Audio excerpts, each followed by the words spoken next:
Aujourd'hui, je te présente ma grosse moto, j'allais dire moto. N'importe quoi. Dans cette vidéo, on fera une présentation de cette moto, 2 petits tutos mécaniques, et on ne parlera pas du sujet principal de la chaîne, de la CBR, parce que déjà je fais ce que je veux. Et puis après j'étais un peu en vacances, donc j'ai pas trop travaillé dessus. Et la prochaine étape, c'est énormément de ponçage, de préparation, tout ça. Donc je vais pas te faire une vidéo de 45 minutes où je ponce, donc je vais essayer de compléter un peu ce contenu. Donc là, présentation de la Pan-Européenne.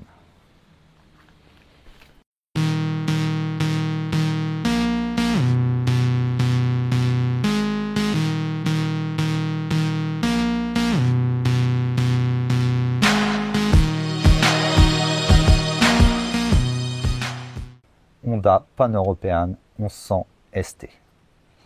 Alors, Pan-Européenne, je ne sais pas d'où ça vient. ST non plus. 1100 par contre, c'est les centimètres cubes, donc ça fait 1,1 litre de cylindrée. C'est plus que ma 106 à l'époque. Donc, tu as le moteur d'une 106 sur une moto. Bon, c'est une grosse moto quand même, mais c'est une grosse vache même, on peut dire. Va-t'en le chat. Non, tu files. Alors, si tu veux toutes les caractéristiques techniques, tu tapes sur Google. Moi, je te fais du à peu près comme d'habitude. Donc, le moteur, il fait 1100 cm3. C'est un V4, comme la Ducati Panigale de Pecco Bagnaia. Voilà, on peut dire que c'est une moto GP. Pareil. C'est la bonne couleur de toute façon, donc c'est sûr c'est une moto GP. Alors le premier truc à faire quand tu achètes une bécane comme ça, c'est un peu de menuiserie. Tu vas chercher ton plus beau bout de bois et puis tu t'en fais une petite cale comme ça. C'est indispensable pour garer une grosse mémère comme ça sur les graviers.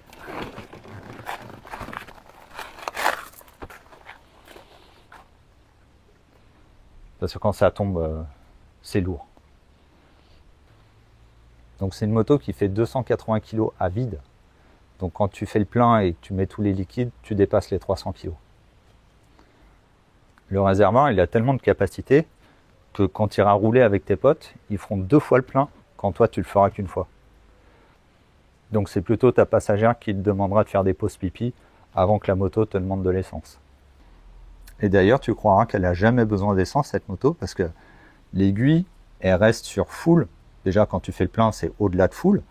Mais tu vas rouler, elle va descendre un peu en dessous de full pendant 300 km quasiment. Et les 100 derniers kilomètres, là, ça va s'effondrer d'un seul coup. Mais donc, tu as l'impression que tu n'as jamais besoin de faire le plein. Normalement, tu trouves une pompe à essence tous les 100 km. Sauf si tu habites dans la Creuse. Donc, accroché à son cul, tu as 2 énormes valises. Elle est aussi grosse de devant que de derrière. Parce que tu as 2 énormes valises qui permettent de pas mal charger et un gros top case. Et sans les valises, par contre, elles ressemblent à rien. Donc, vaut mieux les laisser même si elles sont vides. Alors, tu te dis, c'est une moto de vieux. Ça appartient à un mec qui fait 90 kg, qui a 65 ans, voilà, qui fait des balades avec maman. C'est ce que je me disais aussi. Et quand je l'ai acheté pour le boulot, force est de constater, elle est belle cette phrase, force est de constater que c'est une super moto. Parce que ma femme et moi, on est motards, et on voulait aller se faire un petit resto, elle voulait pas conduire, je lui ai dit vas-y, on y va en moto, elle a fait non, pas envie. Je lui ai dit vas-y, on roule tranquille, on prend la panne. Elle fait bon, d'accord. Et au retour, on se fait les bords de Loire, une petite guinguette, et on rentre au coucher de soleil. Et après, elle me dit mais t'aurais jamais dû me montrer ça. T'es tellement bien installé dessus. Le truc, c'est un canapé sur roue, un tapis volant. Tu flottes au-dessus de la route, tu es hyper confort. Tu n'as pas de vent grâce à la bulle. Tu arrives à rouler jusqu'à 110-120 km/h visière ouverte. Du coup, tu peux parler avec ta passagère. Tu es à l'abri, c'est bien. Du coup, moi, je la conseille souvent à mes clients. C'est pas une moto qu'ils auraient achetée parce que c'est quand même un gros bébé. Mais quand ils veulent faire une balade, je leur dis essayez ça, vous allez voir, c'est le top. Ouais, c'est gros, mais alors le confort en duo, c'est incomparable. Si tu veux être sûr de conclure, c'est pas avec un CBR que tu vas conclure, ou un CB ou un Varadero. C'est avec celle-là. C'est sûr, c'est sûr. Qu'est-ce que j'ai d'autre à te dire sur cette bécane? Si, c'est une transmission par cardan. C'est le genre de moteur que tu peux emmener à 300 000 km.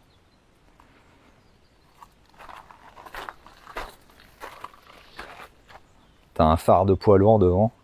Bon, je pense que c'est le même que la 106 d'ailleurs. Tellement c'est une grosse vache, je lui ai mis un Baxter et une selle en cuir de vache. Alors j'ai fait 3 graves erreurs en amenant la moto ici. Je te laisse 10 secondes pour les trouver. Il y en a 3. Des erreurs critiques. À toi.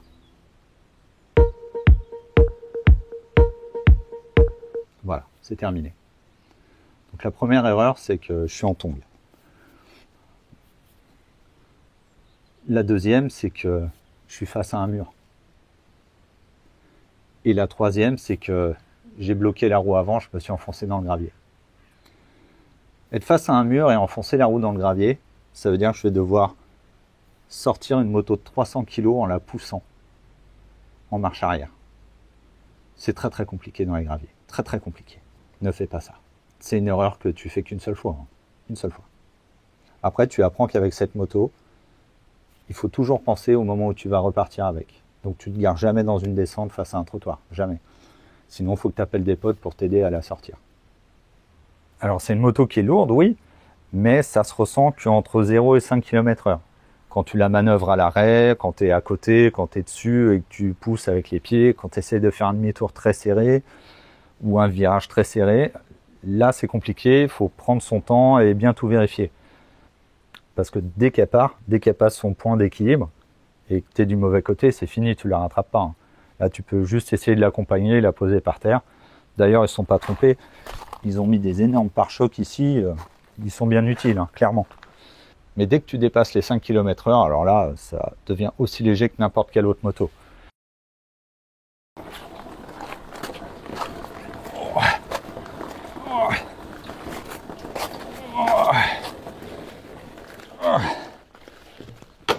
Oh, me calme, me calme.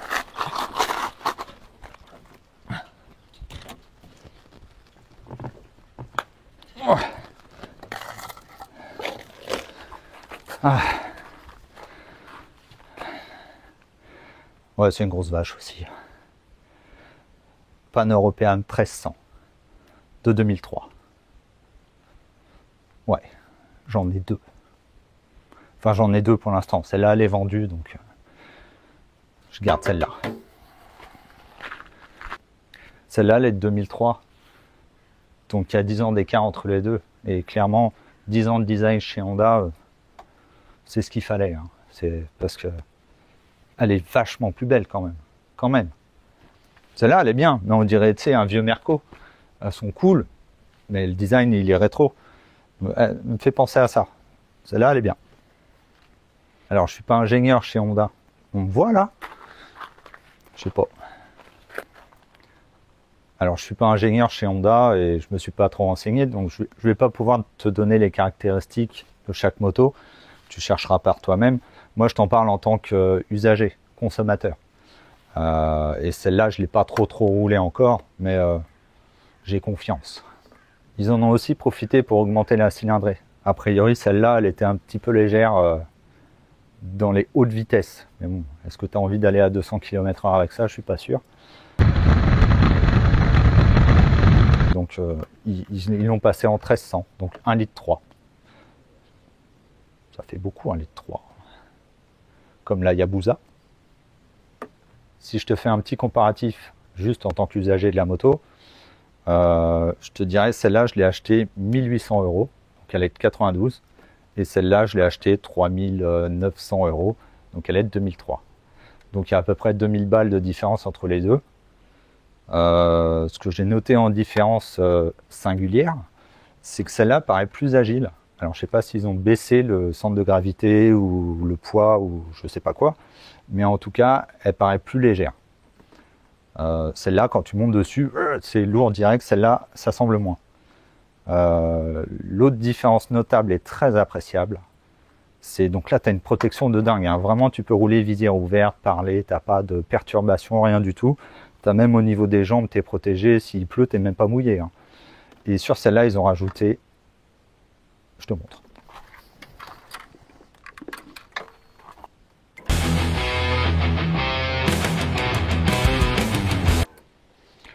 Ça vaut les 2000 € de différence entre les deux motos.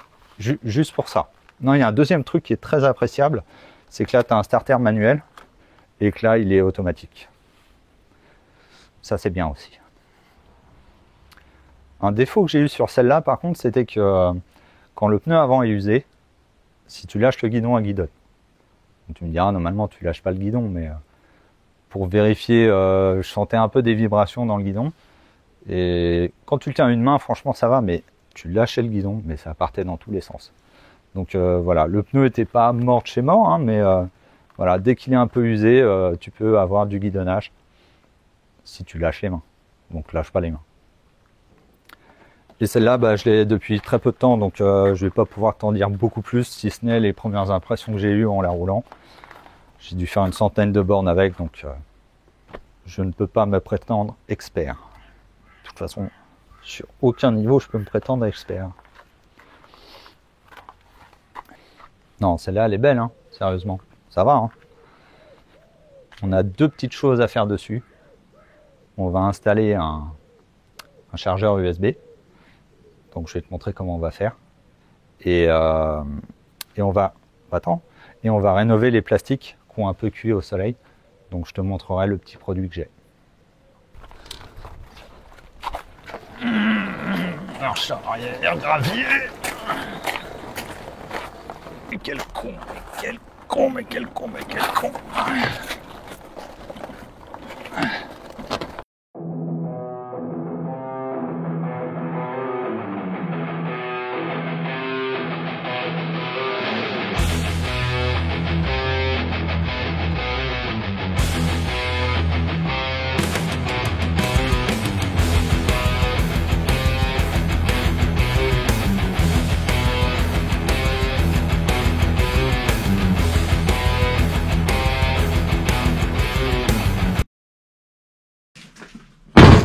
Allez, tuto. Tuto. Il n'y a pas besoin là, je viens de le dire.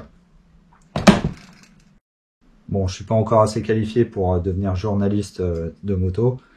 Donc je vais me cantonner à ce que je sais faire le mieux, c'est-à-dire du bricolage de à peu près avec des trucs à peu près. Là, tu vois, les plastiques, ils sont bien blanchis par le soleil. Et en dessous aussi. Donc on va utiliser un petit produit que j'ai découvert il y a un petit bout de temps et que j'utilise. C'est ce truc-là. Alors c'est la marque Watrol. Et je pense que le truc actif dedans, c'est le polytrol. Donc c'est un truc que tu passes sur les plastiques blanchis par le soleil. Et ça va venir, grosso modo, nourrir le plastique. Alors j'avais essayé des trucs genre avec de l'huile usagée. Ça marche un peu. Tu peux essayer aussi au chalumeau. Ça marche aussi. J'ai jamais réellement essayé. Mais on va essayer aujourd'hui. Donc ce truc-là, je l'utilise depuis un petit bout de temps pour justement les plastiques blanchis comme ça. Je l'utilise aussi sur les pièces métalliques. Genre, tu sais, les mètres cylindres où le noir, il a blanchi. Et ben ça marche aussi. Au lieu de décaper et de repeindre, tu passes ça au pinceau, t'essuies bien. Et ça marche très très bien. Jusqu'à maintenant, j'avais jamais lu ce qui était écrit derrière. Tu vois, je l'appliquais, je laissais un peu, j'essuyais. Et en fait, j'ai appris plein de choses super intéressantes. Comme par exemple qu'il fallait le faire sur des surfaces froides et pas au soleil. Donc j'allais le faire dehors là, donc je suis rentré plutôt. Et l'autre truc que j'ai appris, c'est que le chiffon que tu utilises pour appliquer le produit, il faut pas le jeter après parce que le produit peut être autocombustible. Donc voilà, on peut dire que du coup que c'est un produit magique. S'il peut être auto-inflammable, waouh! On va mettre un scotch et puis on verra le avant-après. Et puis j'essaierai aussi avec des produits classiques. Ouais, j'en ai d'autres. Tiens, on va diviser en 3. Voilà.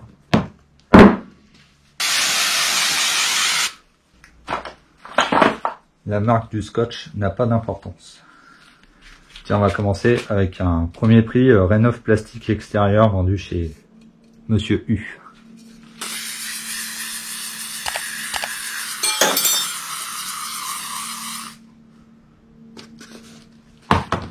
faut attendre. Alors on attend.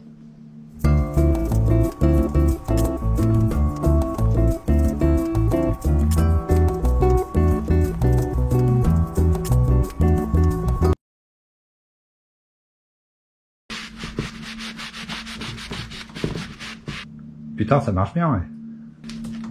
Et donc le polypropyl popol.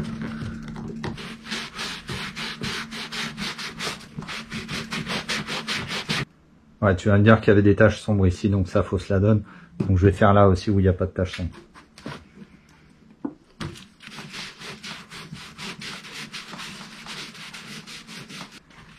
Je m'en suis mis sur les doigts, j'espère que ça va pas prendre feu. Ah, franchement là, ça fait 10 secondes que j'ai appliqué les deux là, et en fait le truc de chez Monsieur U, il a l'air de hyper bien marcher là. Bon, je vais laisser 20 minutes. Je remettrai sûrement une deuxième petite couche là-dessus, histoire de lui donner une meilleure chance, parce que pour l'instant, le produit de chez Monsieur U, il marche mieux. C'était pas le but du tuto. Bah bon, celui qui gagne, c'est celui qui marche. Mais la seconde phase du test, ce sera de le laisser comme ça. Vu que j'ai un peu d'avance sur la vidéo, je vais pouvoir laisser genre 3 semaines, voir comment ça évolue, et comme ça, je te tiendrai au courant. Bon, tu sais quoi, je suis tellement surpris par l'efficacité du produit Super U là que je vais traiter ici aussi de façon différente. Donc là, c'est le polypropyl là que je viens de placer là, juste à l'instant. Là, au moins, c'est plus uniforme, on verra mieux. Et de l'autre côté, je vais mettre le produit Super U.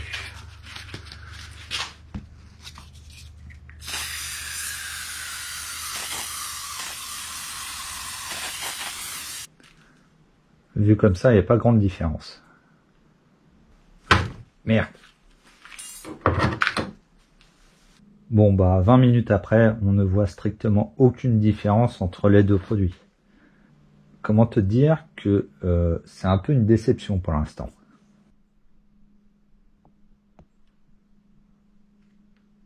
Bon, on est moins d'une semaine après et il y a clairement une bonne différence entre le Polytrol et le produit de chez Monsieur U. Donc là, c'est le Polytrol. Et ici, pareil, Polytrol ici, ici, et Monsieur U ici. Bon, au chalumeau, ça fait flipper, évidemment, parce que si tu chauffes trop, bah, tu fais fondre ta pièce. Donc, entre blanchi ou cramé, vaut mieux que ce soit un peu blanchi.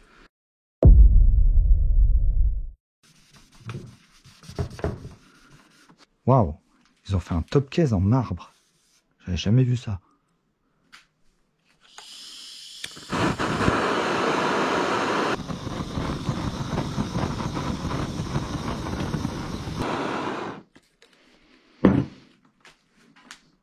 Ça marche. Je recommence.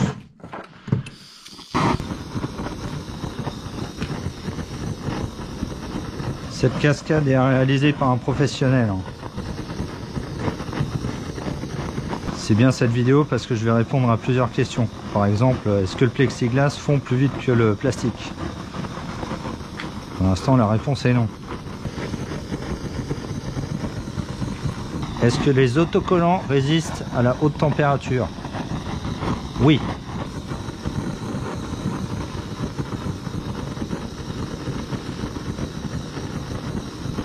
Est-ce que le détecteur incendie va se mettre en marche?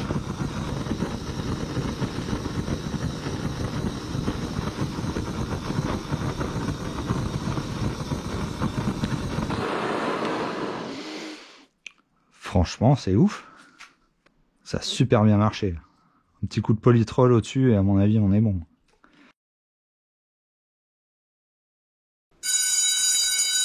Eh, t'as vu le menu? On va manger du poisson pané à la cantine. Wow, trop bien. Levez-vous. Asseyez-vous. Vous sortez un cahier 150 feuilles petits carreaux et des crayons. Aujourd'hui, on va faire un cours théorique sur l'installation d'une prise USB sur une moto. Alors ça va peut-être être un peu chiant, mais au moins on verra toutes les façons de le faire. Déjà, il faut une prise USB. Merde. Bon, j'ai trouvé que celle-là. J'en ai pas de nickel pour le cours. Donc dessus, on a une prise USB. Là en bonus on a même un allume-cigare. Ensuite on a du fil. Ici on a un petit fusible en verre à l'intérieur de ça. Et les deux fils continuent. Et normalement au bout on a des œillets métalliques à pouvoir visser sur la batterie. Donc on va déjà regarder ce premier montage là. Petit dessin. Donc on a notre batterie avec le plus et le moins. On va faire le moins noir. On a notre guidon et on veut aller mettre l'USB au guidon. Et avec ce type d'USB là, bah, il t'encourage en fait à faire quoi? À te brancher directement ici. Et bah non, on va prendre les couleurs, c'est n'importe quoi. Et ici, directement. Et ça, c'est une très mauvaise idée, pour plusieurs raisons. Déjà, ça, c'est un modèle à l'ancienne et il n'y a même pas d'interrupteur dessus. Ce qui veut dire que là, en branchement comme ça, tu es toujours au plus permanent. Ça veut dire que même moto éteinte, ton chargeur, là, il fournit de l'électricité. Donc si tu as un téléphone de branché dessus, bah, ça charge même moto éteinte. Mais même quand tu n'as pas ton téléphone dessus, bah, du coup, ça consomme de l'électricité. Donc ça, c'est un coup à se retrouver sans batterie un de ces matins. Donc tu as un autre modèle où tu as un interrupteur dessus, mais c'est un peu la même chose. Un de ces quatre, tu vas l'oublier, tu reviendras 3 jours après et tu n'auras plus de batterie sur ta bécane et tu seras obligé de pousser ou d'appeler MMA. MMA, pas les fighters, hein. MMA, l'assurance. Et vu que tu auras déjà passé 10 minutes à t'habiller, bah, faudra que tu te redéshabilles, ensuite que tu ailles chercher les outils, que tu démontes la batterie, que tu la rentres chez toi, que tu trouves le chargeur, que tu la mettes à charger, que tu attendes 2 heures, que tu la remontes, que tu te rhabilles et enfin, tu pourras partir au McDonald's. Deuxième option. Donc là, tu vas essayer de trouver un plus après contact. Donc un plus après contact, c'est un plus qui n'est actif qu'une fois que tu as tourné la clé.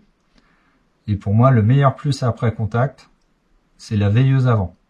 Ou la veilleuse arrière. Mais bon, vu que tu veux mettre ton chargeur USB à l'avant, vaut mieux chercher la veilleuse avant. Pourquoi c'est une bonne solution la veilleuse avant? Déjà parce que souvent elle est très accessible. T'as que 2 fils, tu risques pas de te gourer. Ensuite, elle est déjà montée sur une boîte à fusibles. Donc même si ton chargeur il fait disjoncter ou cramer cette partie du faisceau là, c'est monté sur un fusible et tu perdras que le feu de position. Donc c'est le moindre mal. Si tu te branches sur les phares, c'est un peu une connerie. Parce que si ça crame, là t'as plus de phare. Il y a aussi d'autres endroits où il vaut mieux pas se brancher. Des plus après contact, on apprendra tout à l'heure à les identifier. Mais il y a des plus après contact sur lesquels il faut pas se brancher. Genre celui du témoin d'huile, il s'allume quand tu mets le contact, mais il s'éteint. Ou celui de l'ABS. Enfin voilà, il y en a plein qui marchent que 10 secondes. C'est tout à l'heure, je te montrerai comment faire une recherche de plus après contact. Et tu risques de tomber sur donc le voyant d'huile, celui de l'ABS ou le neutre. Donc si tu tombes sur le neutre, ça veut dire que ça charge que quand tu es au neutre et que tu as mis la béquille. C'est con. C'est con comme solution. À moins de rouler avec la béquille ouverte, mais c'est con quand même. Donc dans ce schéma-là, on cherche un plus après contact.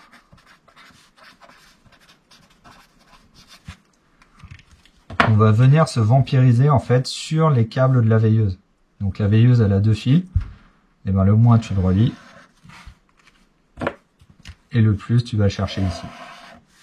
Alors donc il y a déjà un fusible pour la veilleuse ici. Et toi tu peux en plus conserver celui qui est déjà monté sur le chargeur USB. Comme ça tu as une double sécurité. Et ça franchement c'est le montage le plus simple, le plus rapide. Et tu te casses pas la tête. Ça marche bien et c'est sécure.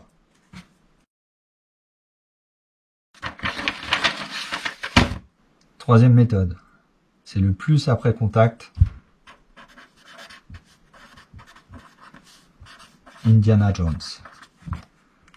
Donc là, on va devoir trouver nous-mêmes notre plus après contact. Ce sera sûrement pas la veilleuse, mais on ne sait pas.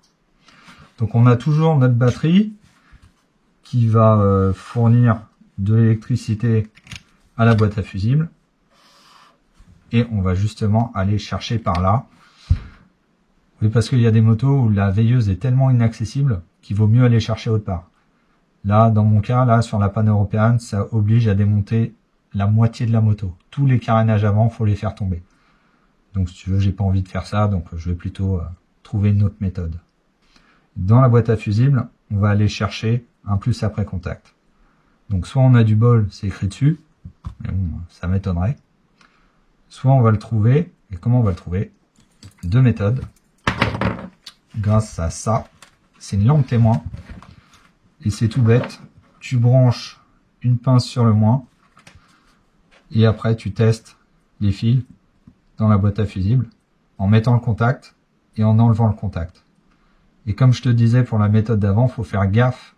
Tu peux avoir le neutre ou le témoin d'ABS ou le témoin de béquille par là.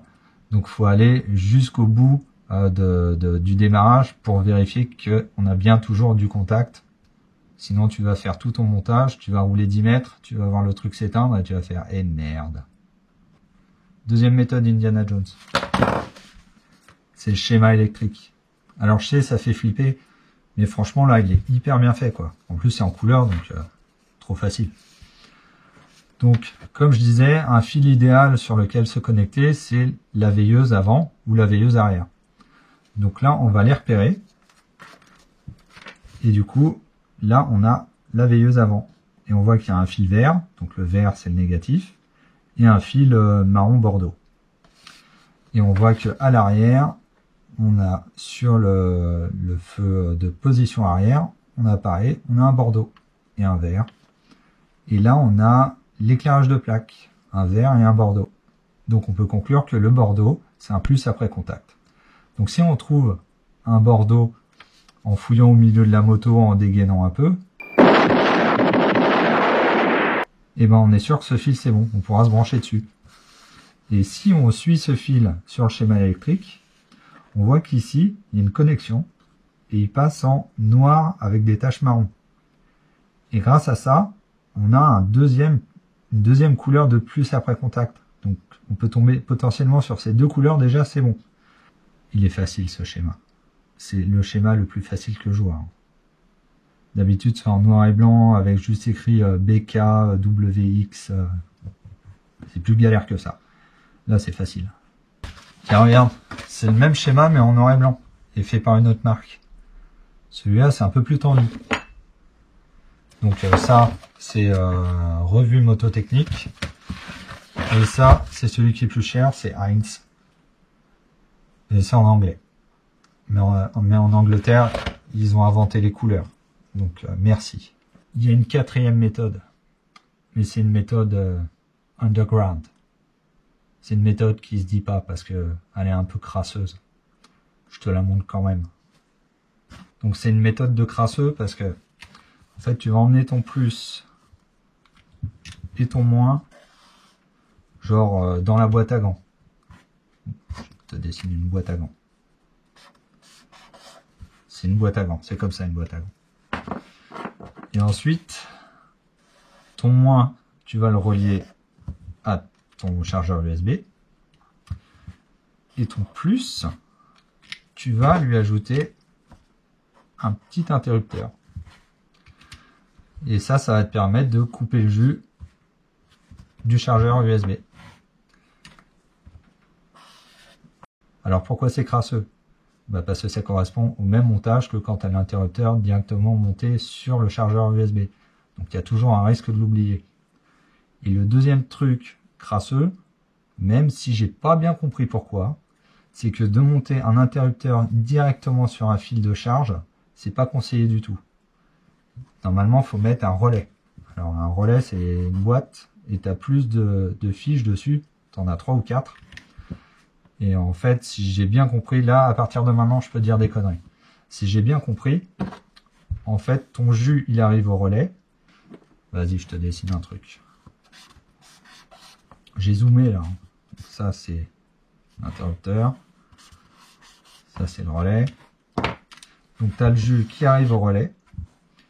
Mais tu as un mini jus qui va à l'interrupteur et qui revient à une deuxième borne du relais. Et là, tu as du gros jus qui va aller alimenter ton USB. Ce qui fait que tu as un courant plus faible qui passe dans l'interrupteur. Alors, je vois pas l'intérêt. Tu vois, je te l'explique, mais je vois pas l'intérêt parce que sur une maison, tu mets des interrupteurs sur du 220 et ça pose pas de problème. Et là, sur du 12 volts, il faudrait mettre un relais. Ou alors, j'ai pas compris un truc, mais dis-le moi dans les commentaires. Allez, on va passer sur la moto pour passer au montage en vrai. Fin du cours. À la semaine prochaine. N'oubliez pas de réviser. Après la théorie, on va passer à la pratique. Donc là, il faut que j'essaye de trouver la boîte à fusibles. Donc je vais aller chercher autour de la batterie, puis on verra si c'est là.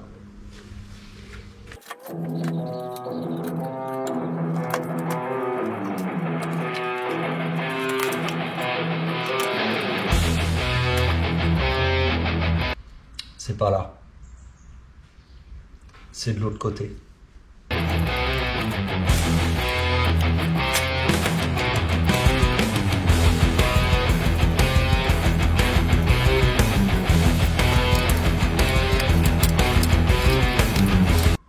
Alors là, on a deux petites boîtes à fusibles, ici et ici. Et donc on voit, tous les fusibles sont notés. Donc ça, c'est pratique. Et on voit qu'il y en a plein où ce serait une très mauvaise idée de se brancher dessus. Par exemple, les ventilateurs ou l'ABS ou le phare, pas terrible du coup j'ai dit. Mais par contre, on en voit qui sont assez intéressants. Genre le 10 ampères ici, veilleuse complémentaire feu arrière. Et ben ça c'est pas mal. Donc on va aller voir ce que ça donne ça. Et une chose aussi à pas négliger, c'est que des fois, il y a des prises accessoires sur la moto. Donc tu peux te retrouver en regardant un peu par ici, à trouver une fiche comme ça, qui est vide, comme la verte là, qui serait vide. Et ça te permet justement de venir brancher des accessoires de type chargeur ou GPS. Donc ça c'est très intéressant et vaut mieux regarder. Donc on sort la petite boîte à fusibles. Et dessous on a accès au fil. Et on va pouvoir tester. Donc j'ai branché ma lampe témoin au moins de la batterie. Ça c'est un plus permanent, vu que j'ai pas mis le contact. Donc ça serait une mauvaise idée de se brancher dessus. Et donc on va vérifier ce qui est écrit dessus. Donc normalement c'est le 1, 2, 3, 4e fusible. Donc 1, 2, 3, 4e. Donc le rouge avec une bande noire. On va tester ça. Donc déjà, est-ce qu'il a du jus là? Non. Et si je mets le contact?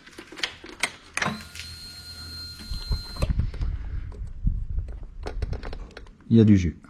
Et si par malheur il s'était gouré dans les écritures ou que nous on avait mal relevé derrière, ce qu'on va faire c'est qu'on va enlever le fusible qui correspond au fil et vérifier si la veilleuse à l'arrière de la moto elle est éteinte. Comme ça on sera certain que c'est le bon fil. On remet le contact. Et là, j'ai plus de veilleuse à l'arrière de la moto. Donc c'est bon, on est sur le bon fusible et le bon fil. Donc après vérification, donc c'est bien le fil rouge-noir ici, plus après contact pour la veilleuse. Mais il faut prendre celui qui est de l'autre côté du fusible. Parce que celui-là, il est placé avant le fusible. Donc si tu te mets dessus, tu es avant le fusible. Tandis que si tu te mets là, tu es après. Voilà le fil qui nous intéresse. Allez, plus de retour en arrière possible.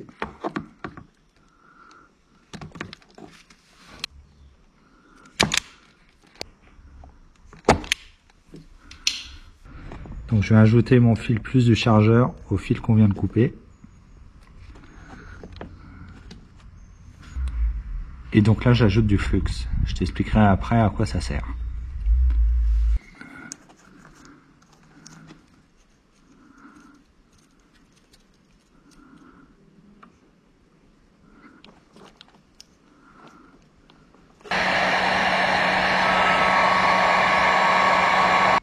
Donc là on a fini avec le plus, on est relié donc à un plus après contact qui est branché sur un fusible.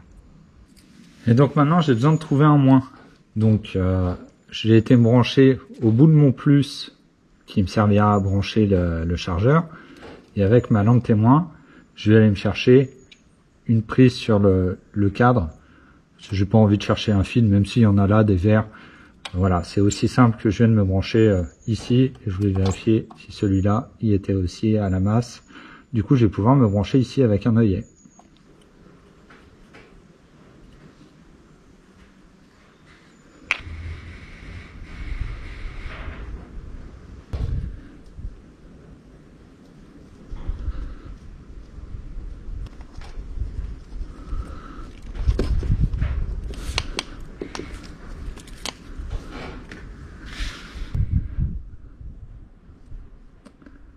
T'as vu avec le flux, l'étain, il a collé à l'œillet.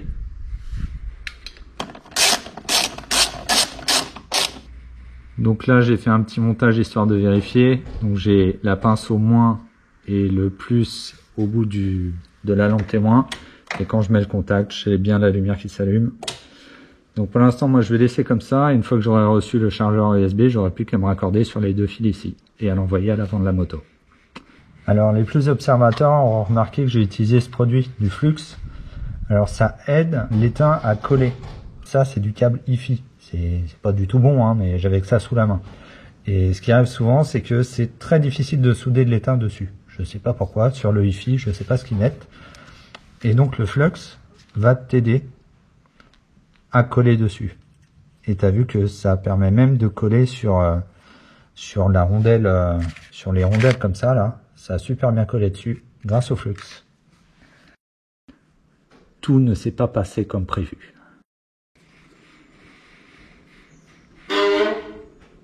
Ah la merde. Ah fait chier. En ouvrant le fil en fait ça a dénudé le plus. Fait chier, c'est de la merde. Pourquoi j'ai utilisé ça? Je recommence. Non. Non. J'en ai marre d'être con. Fait chier.